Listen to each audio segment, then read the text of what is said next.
கர்த்தருக்கு ஸ்தோத்திரம். இன்றைய வேத வசனம் யோவான் 19. இந்த அதிகாரத்தில் இயேசுவோட பாடுகளையும் மரணத்தையும் குறித்து தான் சொல்லப்பட்டிருக்கு.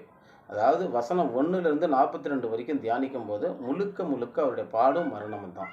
அதாவது பிலாத்து ராஜா இயேசுவை வாரினால் அடித்து முள்முடியை சுமத்தி பல சித்திரவதை செய்து கொடுமைப்படுத்தி அவருடைய யூதருடைய ராஜான்னு சொல்லி அவரை சித்திரவதை செய்கிறாரு. அவர் நினச்சிருந்தா நான் எந்த குற்றமும் செய்யாதவன் அப்படின்னு சொல்லிட்டு போயிருக்க முடியும். ஆனால் பிலாத்துவுக்கும் தெரியும் அவர் எந்த குற்றமும் அறியாதவர், எந்த பாவமும் செய்யாதவர்னு. ஏன் இதுக்கெல்லாம் அவர் ஒப்பு கொடுத்தாருன்னா, நாம் நம்மளுடைய பாவத்திலிருந்து விடுதலை செய்கிறதுக்காகவும், நம்மளுடைய சமாதானத்துக்காகவும், நாம் சுகமாக இருக்கிறதுக்காகவும், நம்மளுடைய வியாதியில் இருந்து சுகத்தை பெறணுங்கிறதுக்காகவும் அவர் தம்முடைய உயிரையே விலைக்கரையமாக வைத்து ஜீவனை விட்டார். ஏன்னா நம்ம மேலே வச்சிருந்த அன்பு, அந்த அன்பினால் அவர் நமக்கு இப்படியாக பாடுகளை சுமந்து ஜீவனை விட்டவருக்கு நாம் என்ன செய்கிறோம்?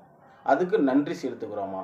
அவருக்கு நன்றி செலுத்துகிற விதமாக தான் நாம் மாதம் திருவிருந்து ஆராதனையை வைக்கிறோம். அந்த திருவிருந்து ஆராதனையில் சிலுவையை பார்த்து நன்றி செலுத்துகிறோம். எங்களுடைய பாடுகளை சுமந்தீரே, எங்களுடைய அக்கிரமங்களை சுமந்தீரே அப்படின்னு சொல்லிட்டு. ஆனால் நம்மளுடைய நிஜ வாழ்க்கையில் நாம் அப்படியாக அந்த பாவத்திலிருந்து விடுதலை செய்யப்பட்டிருக்கோமா? அவர் எதற்காக ஜீவனை விட்டாரோ அதிலிருந்து நம்ம விடுதலை செய்யப்பட்டிருக்கிறோமா? நம்மளுடைய வாழ்க்கையில் சமாதானம் வந்திருக்கா? நாம் பாவத்தை விட்டு விலகி இருக்கிறோமா?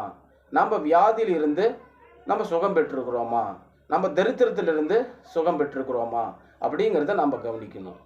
அவர் நமக்காக பாடுபட்டு ஜீவனை விட்டவருக்காக அவர் பெரிய அந்த நம்மளுடைய ரட்சிப்புக்காக, நம்மளுடைய ரட்சிப்பு இன்னைக்கு எப்படியாக இருக்கிறது?